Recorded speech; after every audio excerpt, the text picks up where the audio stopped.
Comic Hour with your hosts, Andrew Glonner and Chris Ramos. Tonight, we review Michael Moorcock's Elric, and we are reviewing specifically the box set that recently came out this year as the 4 graphic novel set from Titan Comics. From Titan Comics, which is a beautiful set. These were like published individually within about the last 6 years, like 2014 to like as separate issues, or were they like the hardcovers on their own? Well, not hardcovers. I think maybe they were collected together. I can't confirm all those facts. Sort of mini graphic novels a little bit, because each story there's like 4 parts to this story. Yes, absolutely. So it was really cool to review this set because I guess what got me into this was just how fantasy based this looked. It looked a little different, but familiar with the whole. We're all very immersed in like D&D culture and fantasy settings and things like that. So it's like, oh, this looks cool. I want to check this out. I want to know more about it. Well, and sometimes like the hype of certain books just catches on for some reason. It's just sort of like this random wildfire. And I think this kind of came off of the hype from Conan the Barbarian. They started building that into omnis and collected editions. Marvel used to have Conan for a long time. Absolutely. And so now it's kind of like, and now Titan owns Conan the Barbarian now. Yeah. So that was a huge development in the collected editions. Well, and most of these too, like, I mean, Conan, especially Elric exclusively, 70s, 1980s. You look at their rebranding, reissuing He-Man, they're rebranding, issuing Transformers. I mean, this to fantasy readers, to fantasy fiction novelists, Elric of Melniboné is one of the premier fantasy novels that predates most of what you would think of. I mean, absolutely. There was Lord of the Rings, there was a lot of sci-fi, a lot of fantasy, and then along came D&D much later. So it's the same, that you're riding on. And that. I guess, was this the first time reading or anything about Elric, or did you encounter the novels first? So I read the novels when I was younger, and the novels actually, so Michael Moorcock wrote the Elric saga, and he wrote that in like the 70s. Yeah, I think the first one came out in 61. Oh gosh. Okay, 60s. Well, there's a lot of books. Yeah, The Dreaming City was 1961. Okay, so I looked up which one I read, and I recognized the cover. Okay. I was just like, that's the one I read. Yeah. Like, that's the cover. But it's an old school cover, and it's kind of like almost like a Art Deco kind of cover of Elric holding the black sword. Oh, okay. And when I was younger, I used to stop at a bookstore in my town. I'd walk home and I'd stop at this bookstore, and they had a room that was all used books. It was all used bookstore. One room was exclusively sci-fi and fantasy. So I would just literally sit in there, and I didn't really have the money to just buy every book that I liked. So I just sat there and just read a little bit here, read a little bit there, kind of flipped through books, read the backs of books. I mean, this was when everything was just paperbacks all the time. So even though it was like a used bookstore, and I'm sure each paperback was like $1 or $2, I was still like, I don't have money for this. So I do remember getting Elric as a oversized, like what they call a mass market paperback.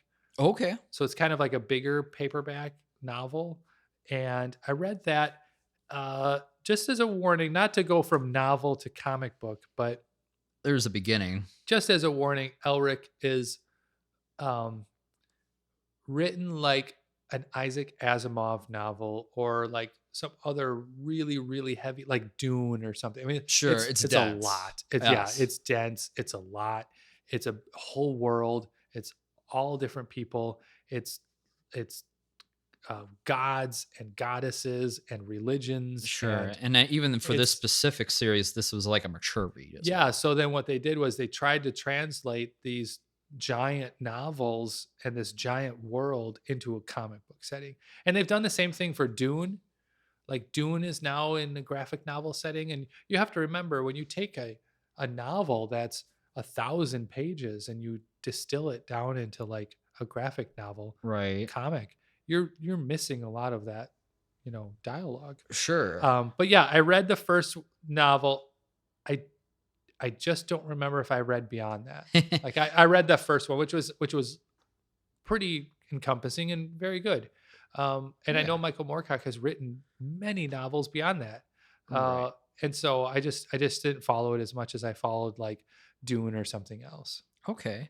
And I mean, this isn't the first time like Michael Moorcock's comics have even the Elric series has been adapted into comic book form.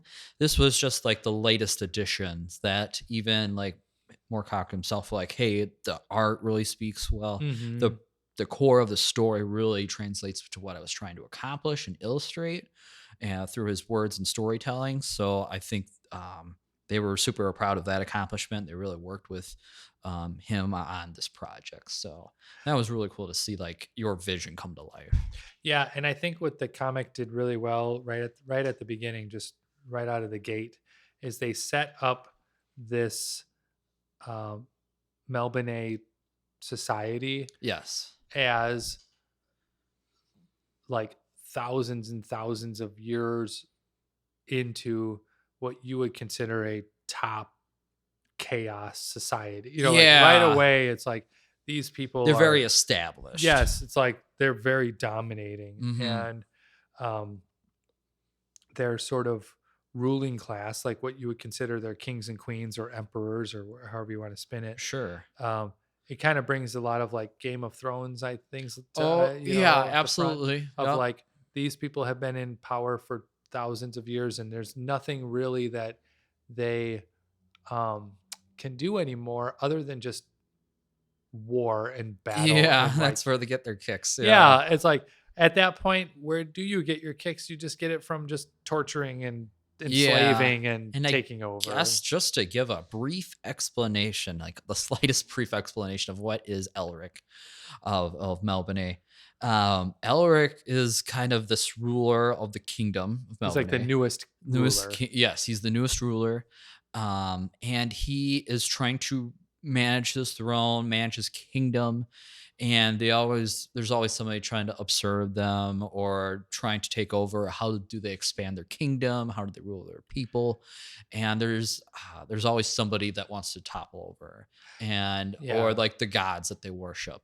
um Well, they're very much like a dominating um, culture, yes. and they just have always lived in war and they've always lived in battle. And so when Elric was born, he Hmm. was born like weak. Yes. He's a albino, Yeah. and he's not so bloodthirsty Mhm. as everybody else. As his, fellow, Y- kingdom Yeah, people in his kingdom's party, and yeah. so his kingdom right away, including his father, Mhm. was like he's weak, and he can't continue our lineage of like destruction. Yes. So he doesn't necessarily have the total support of his whole family, including his Yeah, cousins he's and not everything. yeah, and he's not as evil. He's Yeah, yeah, not as he- evil. We can't say he's heroic. We can say yeah. he's the slightest bit of heroic. Like if you pinch your fingers and you put them like you could see the He's like, world's smallest violin. in That's the about 60s, Michael Moorcock came up with like the anti-hero. yes, Like that's and what it is. even yeah, he's very much an edgelord. Like his society is like necromancers and dark rulers and things like that. And so he helps manage those people. And there's like dragons and dark gods and things like that. So it's very much a kingdom of evil within the society, and he is the most heroic of all the evil people Yeah, in a which is sense. slightly heroic. So like, heroic. Uh, So you're like, wow, all right. So so trying to put your mindset into that is it's a little off-putting at first, yeah. but once you immerse into what he's trying to explain this epic saga, it's really kind of pulls you in and tries to give some character development.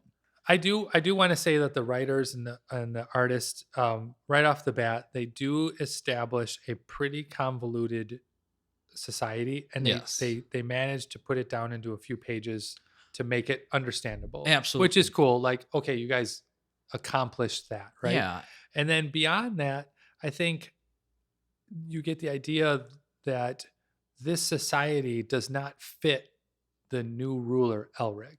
yeah, So, like, what do you do if you are like a society of bloodthirsty yeah. vampires You're almost? exactly. You're like the And black sheep of the yeah, family, and you were like, essentially.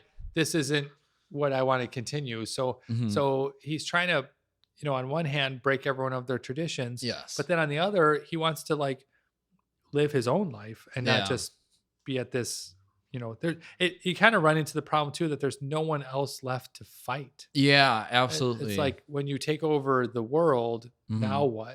Now Yeah. what do you do? Mhm. Absolutely. And so Elric is just trying to figure out how to navigate that life until like I think it's his cousin or his brother or something like that, tries to absurd him. And that's the Yeah. like that shakeup of the status quo. Yeah, it's his cousin. Yeah. And that's kind of like a almost. Kind of a trope a Yeah, bit. I was gonna say like Aquaman has his, Yeah. distant relative that wants to Sure. take over. I mean, everyone always has this like I can mean, do it better. yeah, this mean cousin who is like, I want the throne. And so Yeah, so that's kind of where it starts, and it just things began to unravel for Elric, who had it pretty comfortable, and then it was just like it just begins to just unravel before him, and he can't get his footing quite yet. And then he kind of figures out, hey, maybe I have to go seek aid outside the kingdom and things like that. And he hasn't done a ton of that. He's worshipped other gods, but those gods may not support him in the same way he's thinking. And it's just this very robust world as the more you travel outside the kingdom. I appreciated that. yeah, that's true. So like their culture, their society, um, thousands of generations ago gave their life to the lords of chaos, Yes. and they just constantly mention that they are Hmm. bound to the lords Lords of of chaos, chaos. which are gods. Yes. And I'm always like a reader, even in regular books and comics and everything else, when they say, hey, there's gods that overrule us, or there's Yep. gods that we pray to, you never usually, I mean, sometimes you don't usually see the gods. Right. You just sort of get the idea that they're like this pantheon, and Mm, that's part of their culture. sure. Well, in these books and in these comics, the gods do appear and they do Yes. control things. And as Elric realizes that he has somewhat of a power over them, sort of, Yeah, he has because he was the powerful ruler. magic, right? Yeah, he has this like direct, since he was the head of this kingdom, like those lords of chaos, those gods of chaos, they directly like respond to him because he was that ruler and that figurehead. So like, oh, So he could because call on them he and can call on they them would because respond. his father and his father before him and all that, they all worship the same people. So it's like, all right, here's your same traditions and whatnot. So when he starts breaking from those traditions, they're like, "What you doing, man? Yeah. And We didn't sign up for that." they're like, you're supposed to be sacrificing people. Yeah, right. So he does like have to make sacrifices, but he does them very reluctantly. And like when he goes into battle, he's like, I didn't mean for all these like half my kingdom or whatever, my traveling party to die on this trip, but it did. Yeah, and you get the idea too that like, um there's sort of this internal strife. So he doesn't just have the throne. He's like making plays and politics for the throne. Hmm. And you could almost sort of pick out that he's not going to win this battle, Yeah. like he's not a very good politician, like No. a cutthroat No, politician. he's not really interested in the politics Yeah, and of he it. doesn't really care about the throne. So I think, if we go back to like when this was written, Yeah. it was Yeah. kind of neat that you should put yourself, when you're reading this comic, you should put yourself in the time that when these books are written. And Yes. that's the same thing. I mean, I've given this little mini speech for Mhm. people who like have read Dune or watched the new Dune movie. It's like you have to remember when those books were written, almost every part of that book was groundbreaking, like totally Yeah. shocking, groundbreaking.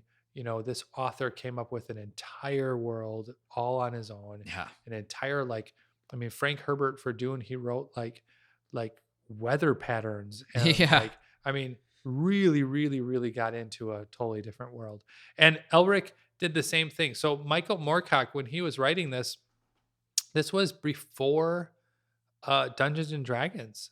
This was Right. before I want to say before Lord of the Rings because it was after Lord of the Rings, but before the Lord of the Rings movie, before Game of Thrones, Yeah, before Forgotten Realms, sure. before any of this modern. And I mean, we were talking about Doom. Doom came out in 65, first Yeah. edition. So even that's even later. Yeah, like Elric came out like 61. That Yeah. was pretty like, hey, here's this fantasy thing. I Yes. think the only thing that was maybe popular around that time was Lord of the Rings, probably. Yeah, I mean, Tolkien. before and Elric to me kind of reminds me of like a dark elf, Yeah. Oh yeah, he's Um, very much a drow. yeah, His drow yeah. energy. So before Drow, before Dark Elves, Yeah. before anything that you Yeah, would D&D already was in put together. 74, so, like, Yeah, he was really setting that pioneer of, like, what can we do? Him and, and like, Lord of the Rings, yeah, and and Tolkien. that's why this story is still popping up nowadays, Yeah, because absolutely. it's like you need to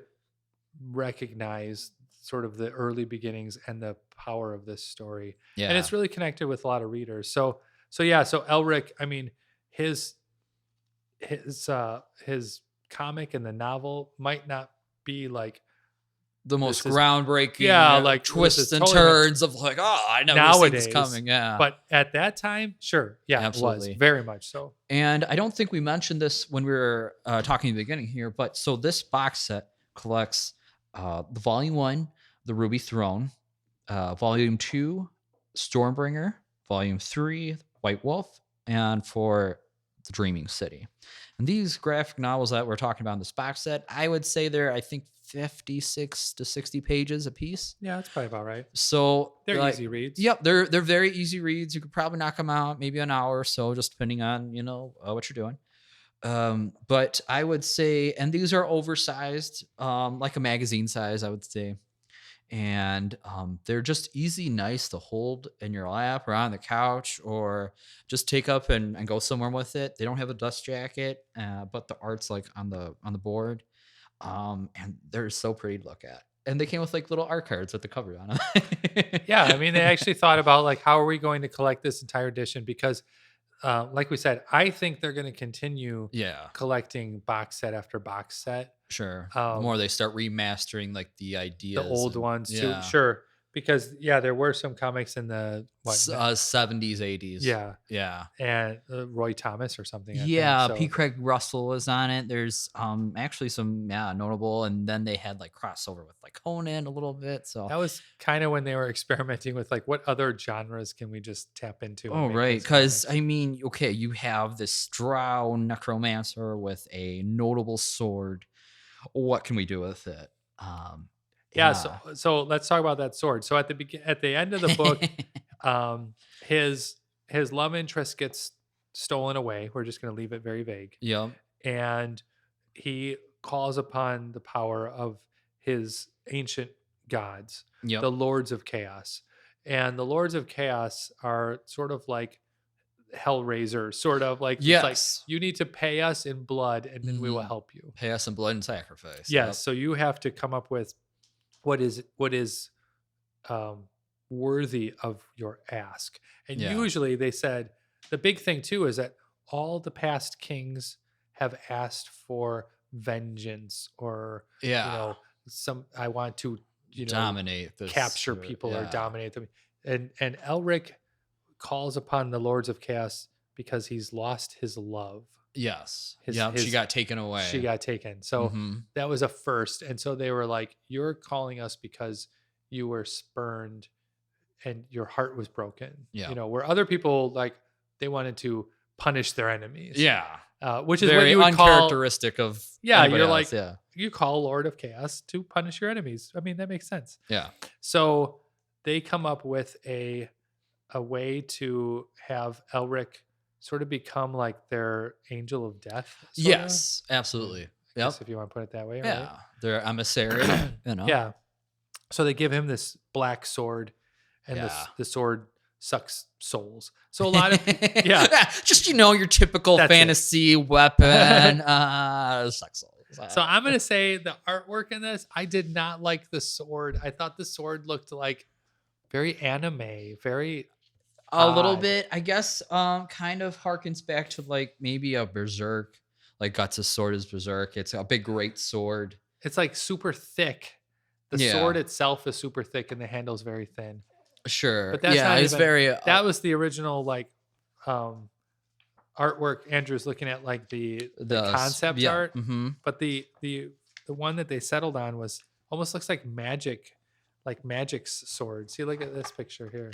Oh, It's like yeah, I would say yeah. So it's like a great sword, but it's like black and it's like a tiny handle, and then the yep, blade is super wide and super thick. absolutely. So I mean, yes, maybe it could have been better.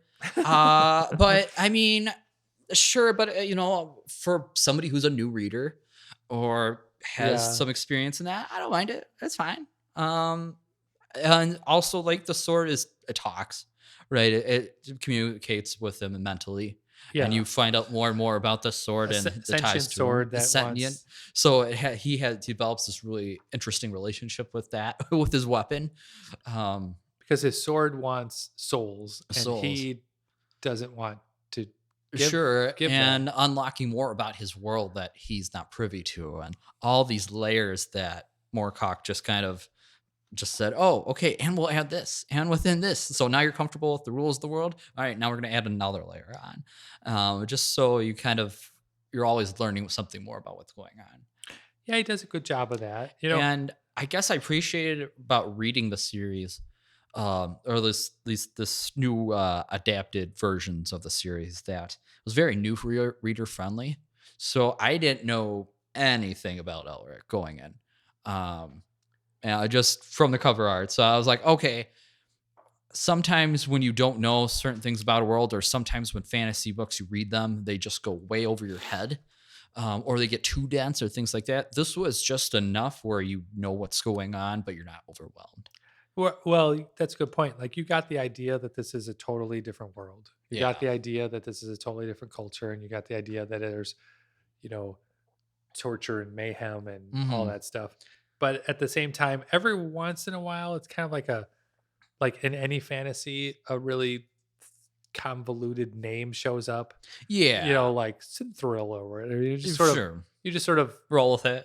gloss over it and try to remember Okay. how it's spelled. Sure. Uh, but it does actually. You're right. I mean, it does with the space it's given, because it's not a very thick comic. No. With the Yeah. I space it's given and mean, the it's like text 200 pages. bubbles, Yeah. yeah, it has to explain things in a very, very distilled Still down down. sense. Yeah, Yeah. So this was a really cool book, just a kind of a great palate cleanser after reading a bunch of Marvel, DC, crime, that's a good noir, point. things like that. We Yeah, haven't did a ton of fantasy on the podcast, so this was really cool just to kind of put your mind, your reading sensibilities into a different headspace, and just like okay. And we already play on our own. We already play like Dungeons and Dragons and things like that. So it already fills that passion that we have as well.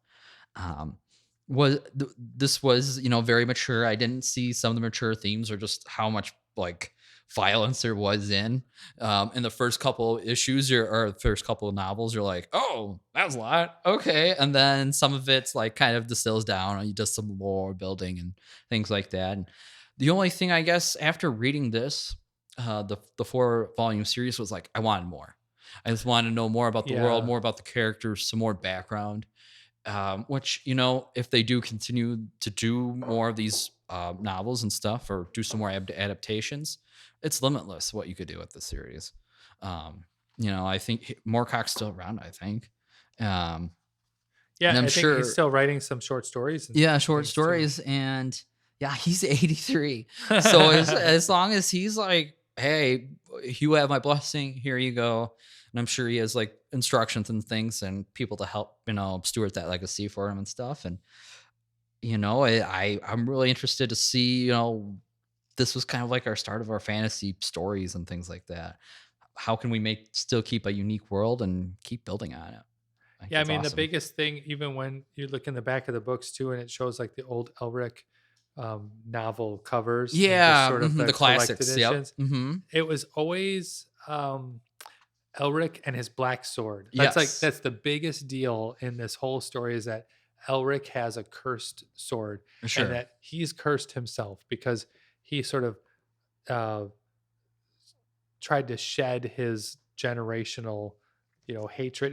He was the one who finally broke that tie. It's like he's thousands of generations of a Nazi, and then he was like, "No, I'm not doing that." Yeah. It's It's like, like nah. he finally said, "No, not doing that." Well, Right. just when he was trying to get out, then he gets this cursed sword. So it's to me, it reads like a vampire where Yeah. he's like, "I don't want to be a vampire, but I need to, you know, suck blood to stay alive." Yeah, So kind of there's adding that always this, necromancer feel like, hey, yeah. this was a great gig for a time, and I don't really need to do that anymore. It's Yeah. not really for It's like, I me. don't want to continue this life, but I'm cursed to continue this life. Right. And that's what He was Elric thinking is. more about the people of his kingdom and trying to prove their way of life. And Well, or just yeah, the be reunited generations. with his love. So Yeah. then the only, power he could call upon was the Lords of Yeah. Chaos. And, it's like by their namesake, they're going to somehow, fool you into being trapped in Right. their game, right? Game. Yes. So I think it's a very well done story. In fact, it almost makes me want to go back into reading just the Michael Moorcock novels to just Sure. see how they've aged and how they Yeah, kind of translate. I wanna pick up more of like if I ever seen like the classic comics, I would love to check those out. See what the art's like. What was the mindset back in the day Yeah, they for the almost series? have like a Elf Quest look to me, or Yeah, like I something sure I like could see that, like an that. old school drawings. Not so much like the computerized. Like right now, the comic is a lot of uh, digital art, a little bit. Sure. You know, The concept's really cool though. They have a bit of everything. Like their ships are really cool. I love the way the design dragons. yep, they You have could say. dragons. Um, Even the Ariak, the main god that appears, yep. he appears as like a boy. Yeah, that was super unique. I was like, Yeah. oh, okay, that's kind of different. Kind of reminds me. I mean, maybe he's like a young god. I don't know, but Yeah. it is funny that it's like he has this. Maybe they had him appear as a god because he has a really short temper, and he like gets his feelings hurt, and then he Mhm. like lashes out. So it's like a god that has not established their emotions yet. It's very Right? weird. Yeah. Or yeah. So it's just it was super unique look at a different fantasy series, and we're always broadening our horizons into what's coming out, what's available, and what's around there. So this was really cool, and I think Titan Comics really put out a great series. I guess. What was your favorite volume to read from the series since Well, read it recently? yeah, I think it kind of picked up a good speed after volume one. Okay. Like volume one kind of laid all the, The ground I building, mean, sometimes volume one's world the building. best, but like I think for this one, it just sort of said, "This is the world you're in." Sure.